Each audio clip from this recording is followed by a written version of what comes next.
Magandang umaga po sa inyo lahat. Malugod na pagtanggap sa St. Joseph Parish Gagalangin sa ikalima at kalahati ng umagang banal na misa na may liturhiya ngayong ikalabing-pito na linggo sa karaniwang panahon at pandaigdigang araw para sa mga lolo't lola at mga nakatatanda. Tumayo po ang lahat at tayo makiisa sa Eukaristokong pagdiriwang na pamumunuan ng ating Kura Paroko, Reverendo Padre Douglas D. Badong.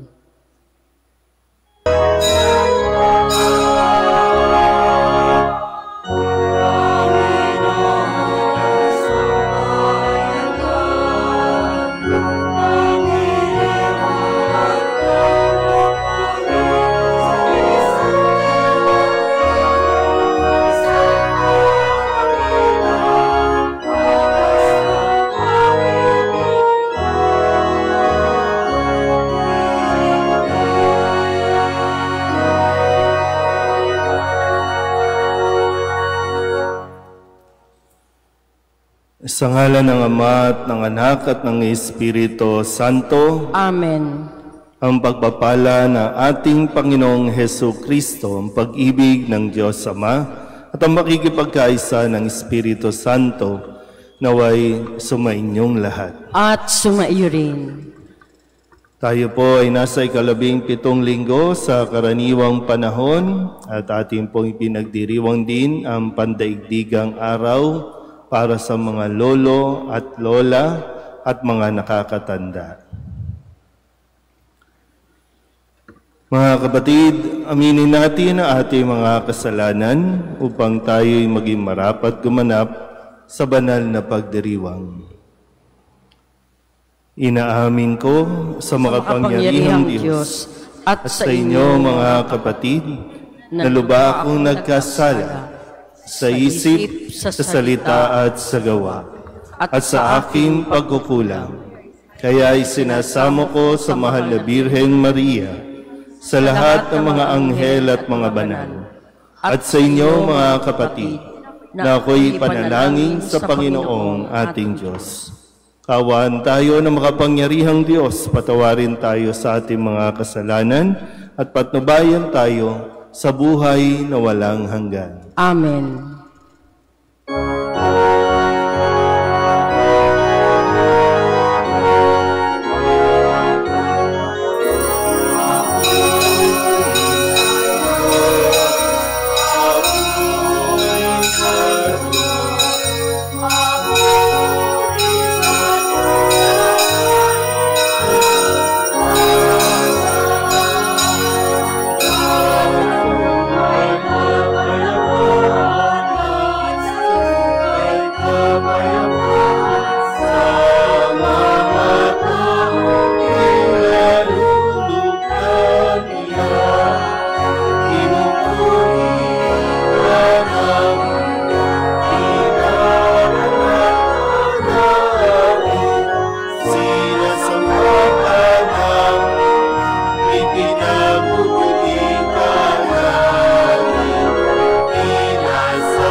Manalangin tayo.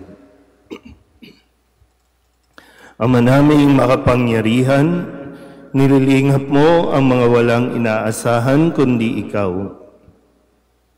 Hindi maidarangal at hindi magiging banal ang sinumang sa iyo'y napapawalay.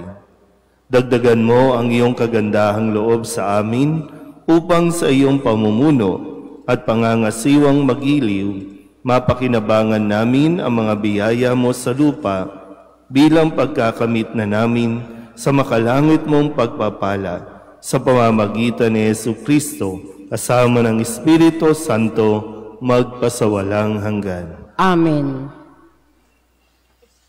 Hindi pupuksain na makatarungang Diyos ang mga makasalanang bayan para sa kapakanan ng kahit na iilan lamang na mabubuting tao. Makikita rin natin ang bisa ng panalangin ng isang makatarungang tao, si Abraham. Pagbasa mula sa aklat ng Henesis. Noong mga araw na iyon, sinabi ng Panginoon, "Katakot-takot na ang sumbong sa akin laban sa Sodoma at Gomora, at napakalaki ng kanilang kasalanan. Paroroon ako at aalamin ko kung ito'y totoo." Umalis nga ang mga lalaki at nagpunta sa Sodoma. Ngunit nanatili ang Panginoon sa tabi ni Abraham. Itinanong ni Abraham, "Lilipulin po ba ninyo ang lahat ng tao, may kasalanan man o wala? Sakaling may 50 matuwid sa lungsod, wawasakin po ba ninyo iyon? Hindi ba ninyo patatawarin ang lungsod dahil sa 50 iyon? Naniniwala akong hindi ninyo idaramay ang mabubuti. Hindi ninyo gagawin iyon, sapagkat kung ganito ang mangyayari, parehong magdurusa ang masama at mabuti. Hindi ito mangyayari, makatarungan ng hukom ng buong daigdig." At tumugon ng Panginoon, "Hindi ko ipahahamak ang lungsod dahil sa 50 matuwid. Ipagpaumanhin po ninyo ang aking kapangahasan." Wika ni Abraham, "Wala po akong karapatang magsalita sa inyo, pagkat alabok lamang ako. Kung wala pong 50 at 45 lamang ang matuwid, wawasakin ba ninyo ang lungsod?" "Hindi ko wawasakin dahil sa 45 iyon." Tugon ng Panginoon. Nagtanong na muli si Abraham, "Kung 40 lamang, hindi ko wawasakin ang lungsod dahil sa 40 iyon." Tugon sa kanya, "Huwag sana kayong magagalit, magtatanong pa po ako. Kung 30 lamang ang taong matuwid doon, hindi rin ninyo wawasakin?" Sinagot siya, "Hindi ko wawasakin ang lungsod dahil sa 30 iyon." Sinabi pa ni Abraham, "Mangangahas po uli ako kung 20 lamang ang matuwid na naroon. Hindi ko pa rin wawasakin ang lungsod dahil sa 20 iyon." Muling tugon sa kanya. Sa katapos ay sinabi ni Abraham, "Ito na lamang po ang itatanong ko. Kung 10 lamang ang matuwid na naroon, hindi ko pa rin wawasakin ang lungsod dahil sa 10 iyon." Tugon ng Panginoon. Ang salita ng Diyos. Salamat sa Diyos.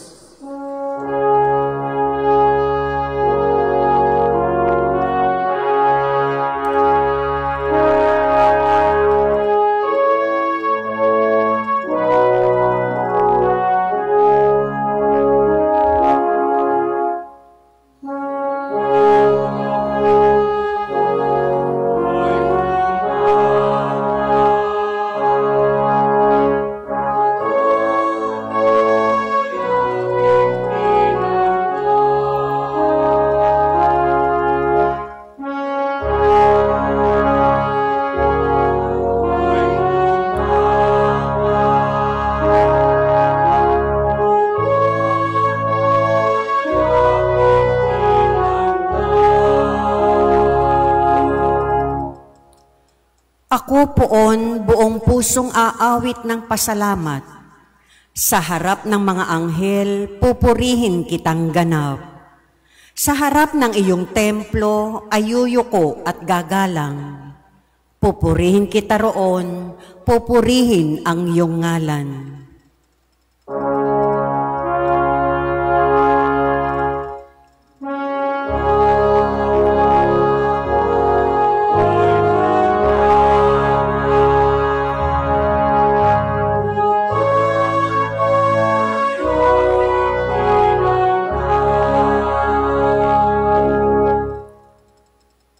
Dahilan sa pag-ibig mo at sa iyong katapatan, ika'y tunay na dakila, pati iyong kautusan.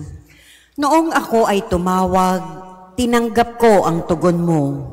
Sa lakas mong itinulong, ay lumakas agad ako.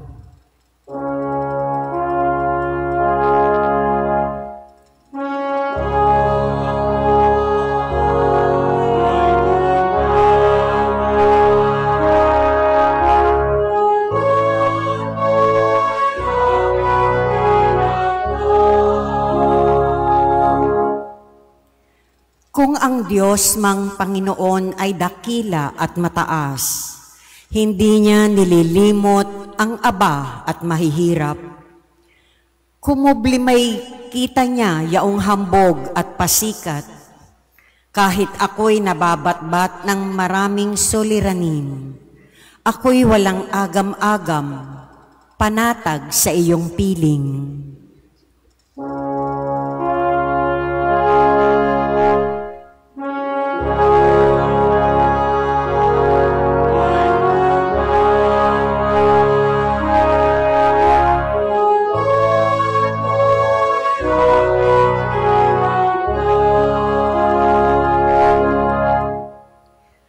Nahahandang harapin mo mapupusok kong kaaway. Ligtas ako sa piling mo, sa lakas ng iyong taglay. Yaong mga pangako mo ay handa mong tupding lahat. Ang dahilan nito poon, pag-ibig mo'y di kukupas at ang mga sinimulang gawain mo'y magaganap.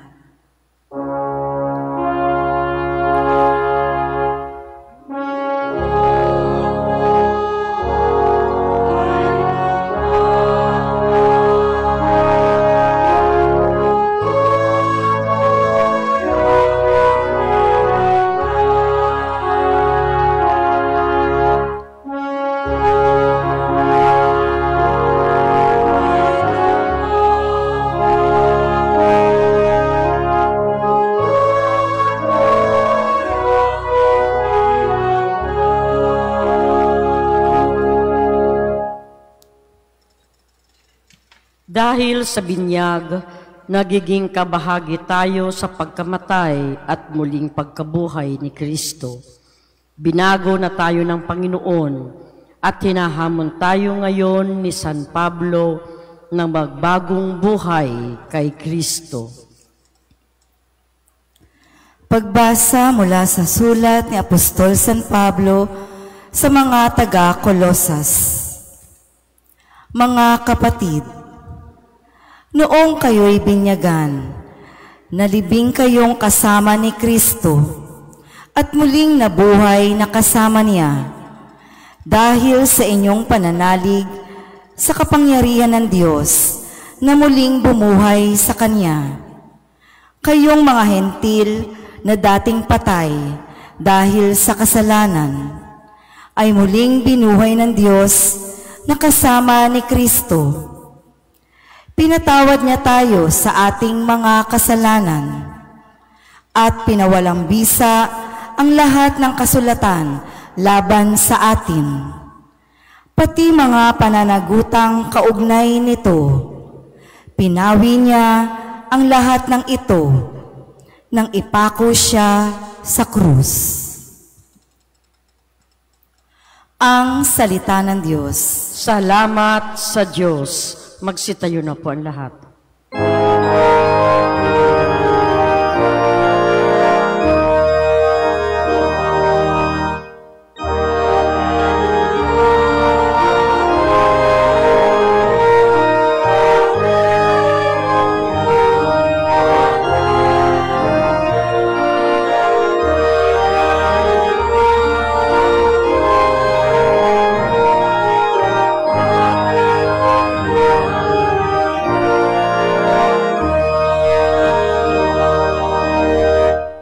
Espiritu ng Diyos Anak ay siyang ating tinanggap, ng Diyos Ama ay matawag.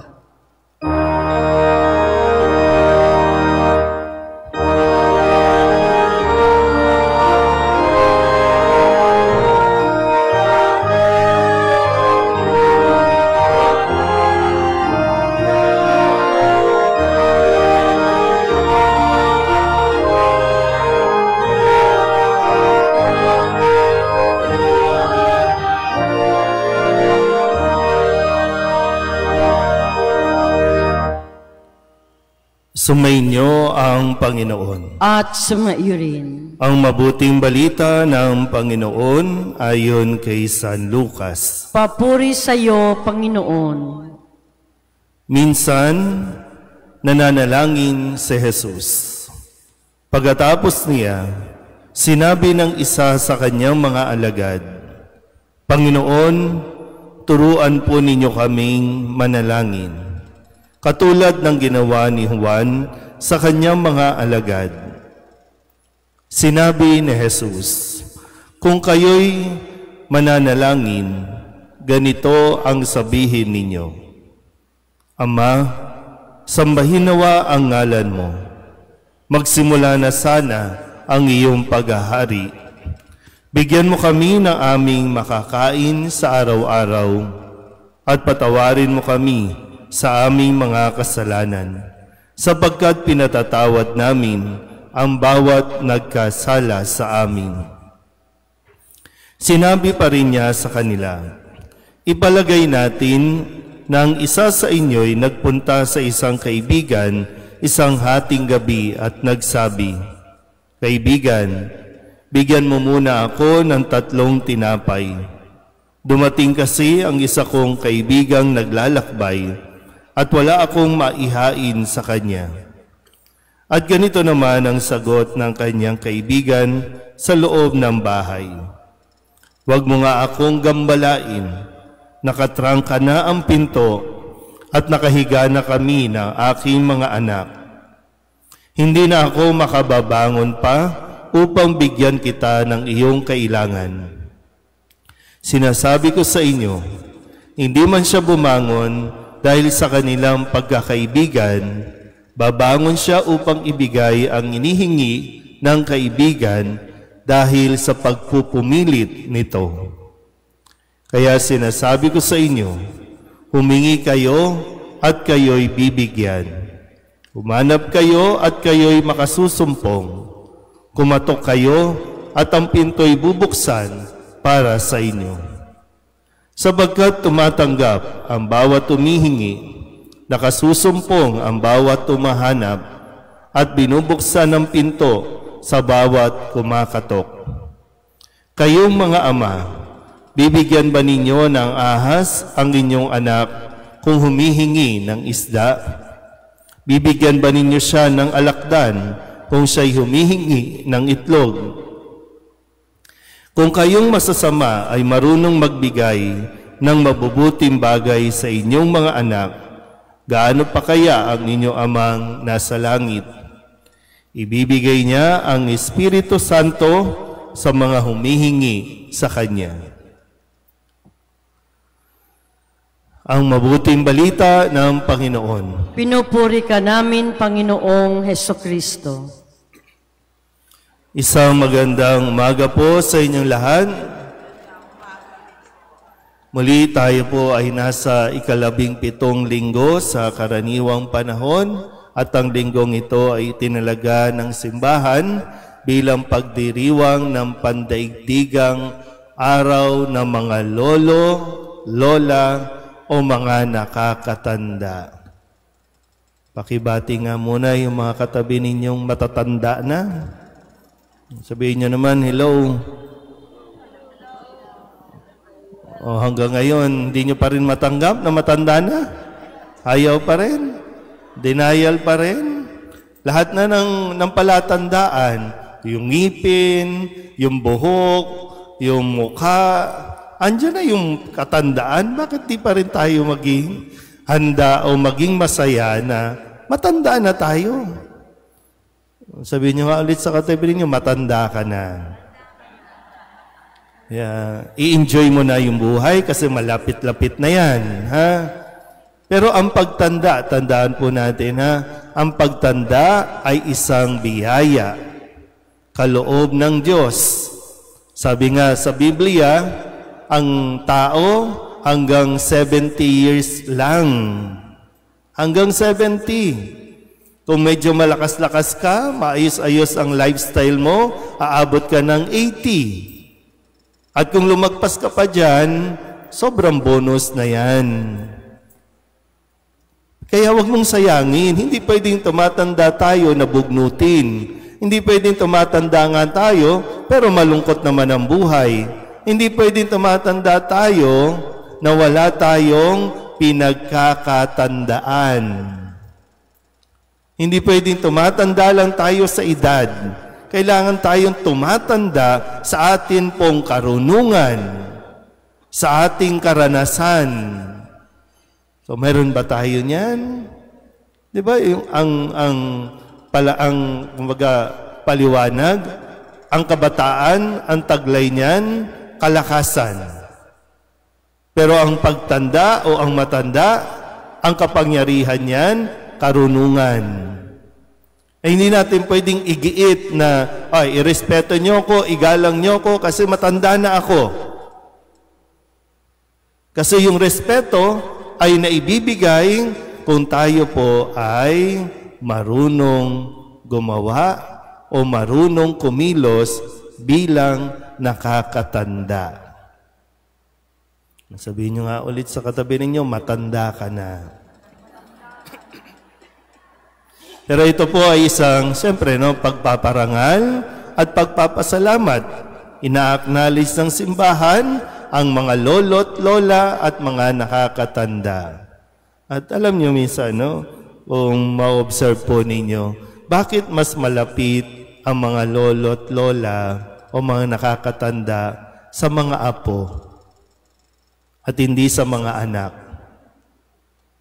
Sa tingin nyo, bakit? Ano ba? Kayo mismo, sa karanasan ninyo, bakit mas magaan o kaya mas daming oras kayo sa mga apo ninyo? Napansin nyo ba? Kasi nung kabataan nyo pa, wala kayong oras sa inyong mga anak. Kasi trabaho kayo ng trabaho, di ba? Yung mga anak nga ninyo, yung iba sa inyo, yung mga anak ninyo, ikaw mismo, pinaalaga ka sa iba. Kasi ikaw, busy ka sa paghahanap buhay. Kaya nung mag-retire ka, marami ng oras at panahon ang nawala. Kaya ngayon, bumabawi ka sa mga apo. Hindi naman masama yun, no? Pero ganun ang parang ganun ang nangyari. Iba nagtatampo, di ba? Nagtatampo sa mga magulang. Yung tampo, alam nyo kung saan ang gagaling? Sa selos. Kasi nung maliit ka, hindi ka inalagaan. Nung maliit ka, hindi ka niregaluhan. Kung paanong nakikita mong niriregaluhan at inaalagaan ang iyo ding anak na apo ng iyong magulang. Pero ngayon, isa sa mahalagang bagay na dapat maipamana ng mga nakakatanda, ng mga lolo't lola, ay yung pagdarasal. Ngayon, sabi ko, matanda na tayo. Sabihin nyo nga ulit sa katabi nyo, matanda ka na. Kailangan matanggap natin yung realidad na yan, ha? Pero ang tanong, naturuan mo bang magdasal ang iyong anak? Naturuan mo bang magdasal ang iyong apo? Naisama niyo ba sila sa pagsisimba? Naimulat niyo ba sila sa pagdarasal? Malapit ka nang umalis sa mundong ito, tandaan mo yan. At mahirap po, alam niyo, huwag kayong masyadong mag-concentrate dun sa maipapamana ninyong bahay, lupa, o kung anumang ari-arian na sinikap ninyong ipundar. Huwag niyong pagkaabalahan yan. Kasi ang nakakalungkot na pangyayari, yung mga bagay na yan ang magiging dahilan ng pag-aaway-away ng inyong mga anak. Yung pinaghirapan ninyo, magiging daan ng pagkakahiwa-hiwalay ng inyong mga anak. Pero kung ang maipapamana ninyo ay yung ginagawa mong pagsisimba, yung ginagawa mong pagrorosaryo, mayroon pa bang mga lolo't lola ang nangunguna sa pagdarasal sa pamilya? Yun lang, wala na naman. Di ba? Nakamulatan natin noon, nung tayo'y maliliit pa, na mga lolo't lola, sila yung magtatawag, "Uli ka na, magdasal na tayo." Pero bakit ngayon parang bibihira na talaga yung makikita natin na sa loob ng pamilya ay nagdarasal? Ano ang kasabihan natin? The family that prays together, stays together. Pero ngayon, ang paniniwala natin, the family that, play together. Di ba? Puro computer, puro cellphone, puro gadget. So, imbis na magdasal, busy sa mga gadget. Imbis na magdasal, busy sa panonood ng Netflix. At hindi yung sama-sama, kanya-kanyang TV pa yan. Kaya, ano nangyayari sa relasyon? Hiwa-hiwalay. Kanya-kanya. Ngayon, tinuturo sa atin, ang nagpapatibay ng relasyon ng isang pamilya ay ang dasal na iniitsepwera natin o hindi natin pinahahalagahan. Di ba yung reality na, okay, nandito ka. Di ba, no? Andito kayo. Pero wala ang pamilya. Yun yung reality natin ngayon. Kaya yung mga desisyon natin, walang direksyon. Mga desisyon natin, lalo lang nagpapahamak sa atin. Kaya yung halimbawa na nakita ng mga alagad kay Jesus, kung paano siya magdasal, kung kailan siya nagdarasal, hiniling nila na turuan mo din kami. Turuan mo kaming manalangin. Na napakahalagang bagay para magampanan nila ang kanilang mga misyon. Kahit kami, mga pari, sa simbahan, kapag hindi kami nanalangin o nawala sa amin yung behavior o attitude o yung lifestyle namin ng pagdarasal, lahat ng mangyayari dito, activity lang. Gawain lang. Kaya ngayon paanyaya, manalangin tayo lagi. Magdasal tayo lagi. Kasi kung gawa lang tayo, mapapagod lang tayo, pero walang bunga ang ating ginagawa. Walang bunga maging sa ating personal na buhay o sa ating mga pagkatao. Kaya nawa, mga lolo't lola, mga nakakatanda, maging mabuting halimbawa. At isang biyaya na makita nila at maramdaman din natin, sana po ikatuwa natin na marinig na saan mo natutunan niyang pagdarasal, saan mo natutunan niyang pagsisimba. Nakamulatan ko kasi ito sa aking mga lolo't lola. Muli, ang pagtanda ay isang biyaya ng Diyos. Pero dapat, habang tumatanda tayo, mayroon tayong pinagkakatandaan. Amen. Ipahayag natin ang ating pananampalataya. Sumasampalataya ako sa Diyos Amang makapangyarihan sa lahat, na may gawa ng langit at lupa. Sumasampalataya ako kay Jesucristo, iisang anak ng Diyos, Panginoon nating lahat, nagkatawang tao, siya lalang ng Espiritu Santo, ipinanganak ni Santa Maria Birhen, pinagpakasakit ni Poncio Pilato, pinako sa krus, namatay, inilibing, nanaog sa kinaroroonan ng mga yumao, nang may 3 araw na buhay na mag-uli, umakyat sa langit, naluluklok sa kanan ng Diyos Amang makapangyarihan sa lahat.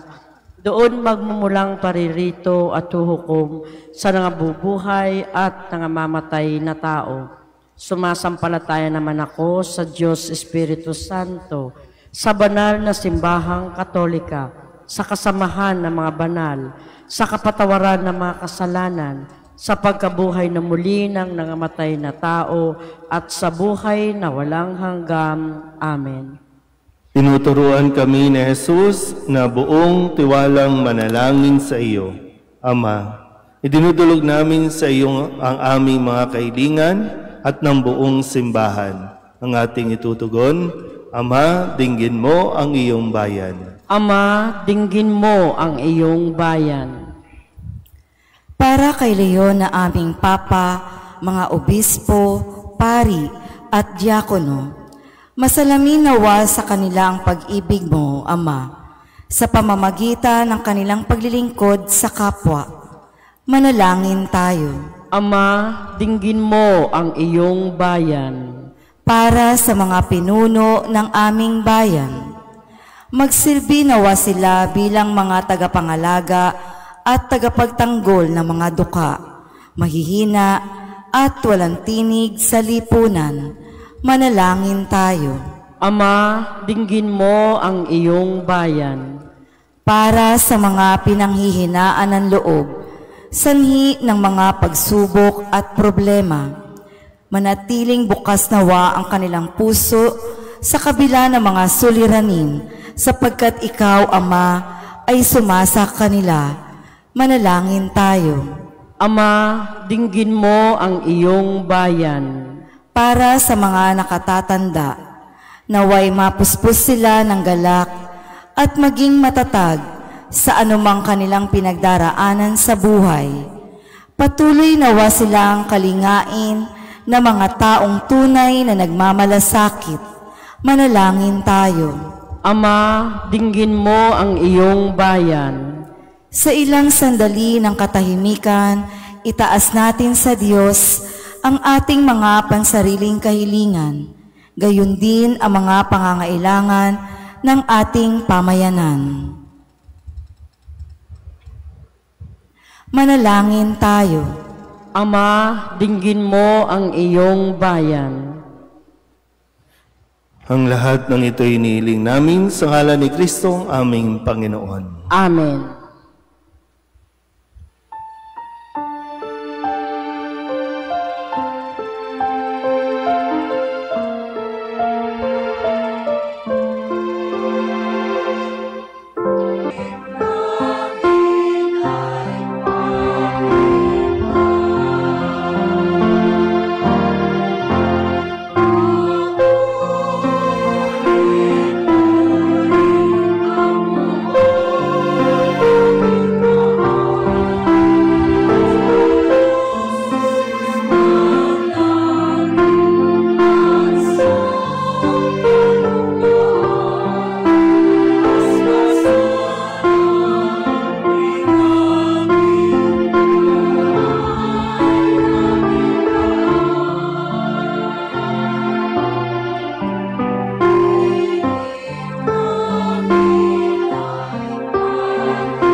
Manalangin kayo mga kapatid upang paghahain natin ang kalugdan ng Diyos Amang makapangyarihan.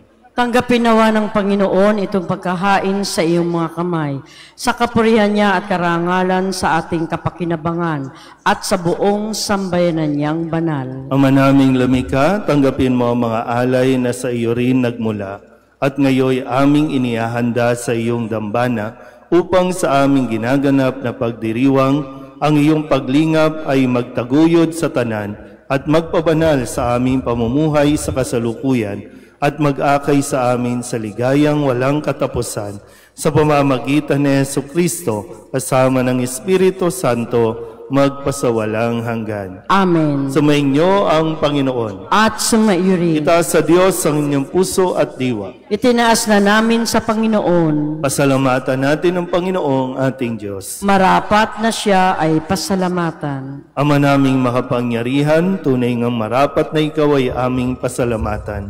Sa iyong kagandahang loob, kami iyong ibinukod upang iyong maitampok sa kadakilaan mong lubos.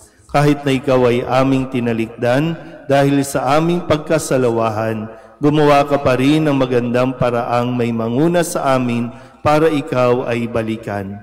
Kaya't ang iyong minamahal na anak ay naging isa sa mga taong hamak upang may kapwa kaming makapagligtas sa aming pagkapahamak at pagkaligaw ng landas. Kaya kaisa ng mga anghel nagsisiawit ng papuri sa iyo na walang humpay sa kalangitan, kami nagbubunyi sa iyong kadakilaan.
Ama naming banal, ikaw ang bukal ng tanang kabanalan.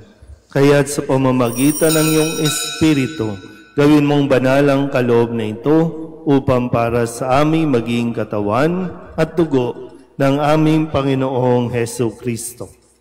Bago niya pinagtiis ang kusang loob na maging handog, hinawakan niya ang tinapay, pinasalamatan kaniya, pinaghati-hati niya iyon, iniabot sa kanyang mga alagad at sinabi,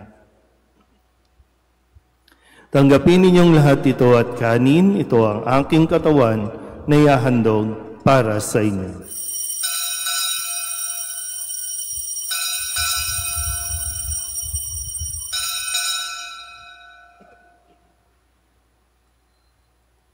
Gayun din naman nung matapos ang hapunan, inawakan niya ang kalis, muli kaniyang pinasalamatan. Iniabot niya ang kalis sa kanyang mga alagad at sinabi, "Tanggapin ninyong lahat ito at inumin. Ito ang kalis ng aking dugo ng bago at walang hanggan tipan. Ang aking dugo na ibubuhos para sa inyo at para sa lahat sa ikapagpapatawad ng mga kasalanan. Gawin ninyo ito sa pag-alaala sa akin."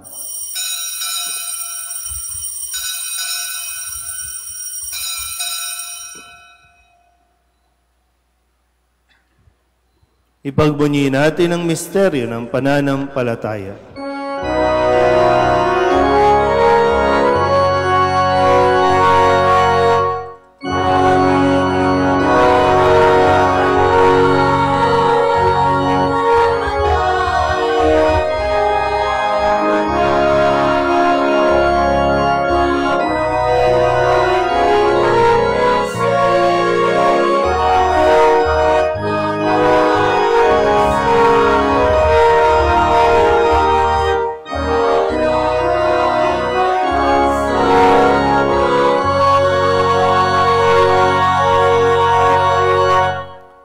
Ama, ginagawa namin ngayon ang pag-alaala at pagkamatay.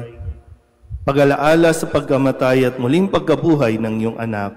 Kaya tiniaalay namin sa iyo ang tinapay na nagbibigay buhay at ang kalis na nagkakaloob ng kaligtasan. Kami nagpapasalamat dahil kami iyong minarapat na tumayo sa harap mo para maglingkod sa iyo. Isinasamo namin kami magsasalo-salo sa katawan at dugo ni Kristo ay mabuklod sa pagkakaisa sa pamamagitan ng Espiritu Santo. Ama, lingapin mo ang iyong simbahang laganap sa buong daigdig. Puspusin mo kami sa pag-ibig. Kaysa ni Leon na aming Papa at ni Jose na aming Obispo at ng Tanang Kaparian. Alalahanin mo rin ang mga kapatid naming nahimlay na may pag-asang sila'y muling mabubuhay, gayon din ang lahat ng mga pumanaw. Kawaan mo sila at patuloyin sa iyong kaliwanagan. Kawaan mo at paginapating kaming lahat na makasalo sa iyong buhay na walang wakas. Kaysa ng mahal na Birheng Maria na Ina ng Diyos, ng kabiyak ng puso niyang si San Jose, kaysa ng mga apostol at ng lahat ng mga banal na namuhay dito sa daigdig ng kalugod-lugod sa iyo, may pagdiwang nawa namin ang papupuri sa ikararangal mo sa pamamagitan ng iyong anak na aming Panginoong Hesukristo. Sa pamamagitan ni Kristo, kasama niya at sa Kanya, ang lahat ng parangal at papuri ay sa iyo, Diyos amang makapangyarihan, kasama ng Espiritu Santo, magpasawalang hanggan.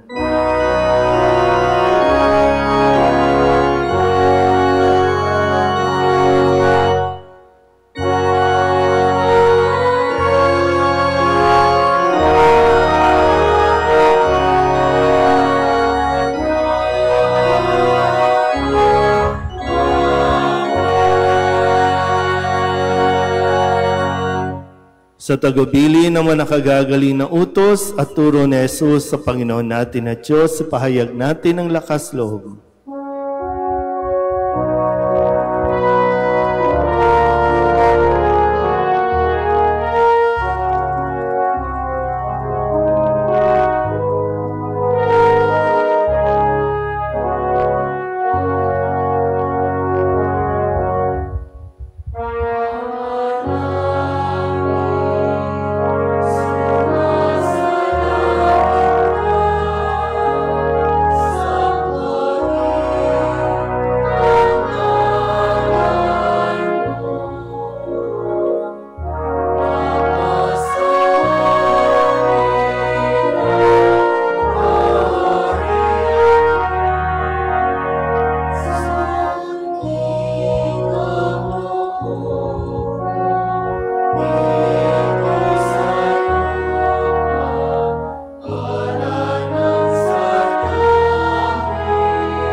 Hinihiling namin kami iadya sa lahat ng masama, pagkalooban ng kapayapaan araw-araw, iligtas sa kasalanan at ilayo sa lahat ng kapahamakan, samantalang aming pinananabikan ang dakilang araw ng pagpapahayag ng tagapagligtas naming sa Yesu Kristo. Sapagkat iyo ang kaharian at ang kapangyarihan at ang kapurihan magpakailanman. Amen. Panginoong Yesu Kristo, sinabi mo sa iyong mga apostol, kapayapaan ang iniiwan ko sa inyo, ang aking kapayapaan ang binibigay ko sa inyo.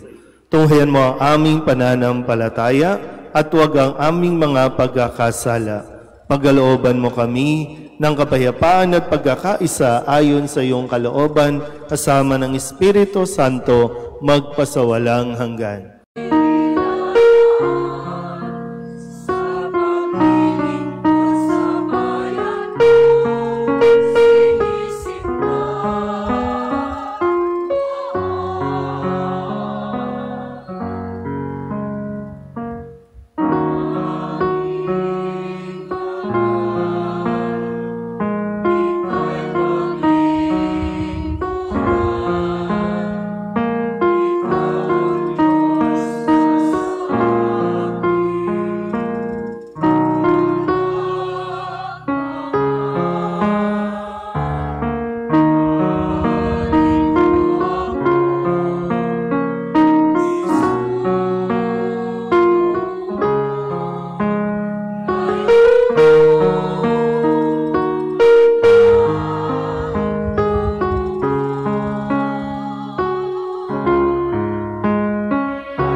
Magsitayo na po ang lahat.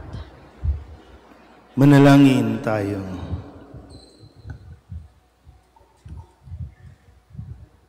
Ama naming mapagmahal, pinagsaluhan namin sa banal na pakikinabang ang alaalang walang kupas ng iyong anak na nag-alay ng sarili niyang buhay para sa aming kaligtasan.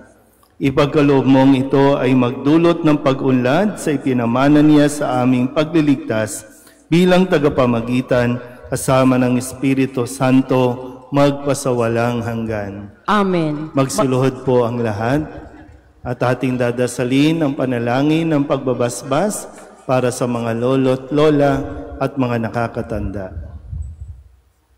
Panalangin para sa mga nakakatanda at mga lolo at lola. Ama naming mapagmahal, bukal ka ng buhay at lahat ng biyaya. Buong pagkalinga mo kaming itinataguyod sa bawat yugto ng aming buhay at binibigyan mo ito ng kaganapan kay Jesus na iyong anak at aming kapatid.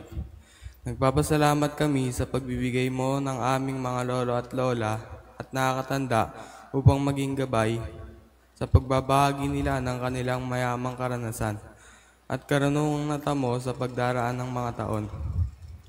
Pinasasalamatan ka namin sa kanilang patotoo ng iyong pananatili at kalinga sa bawat kaganapan at pagbabago sa aming buhay.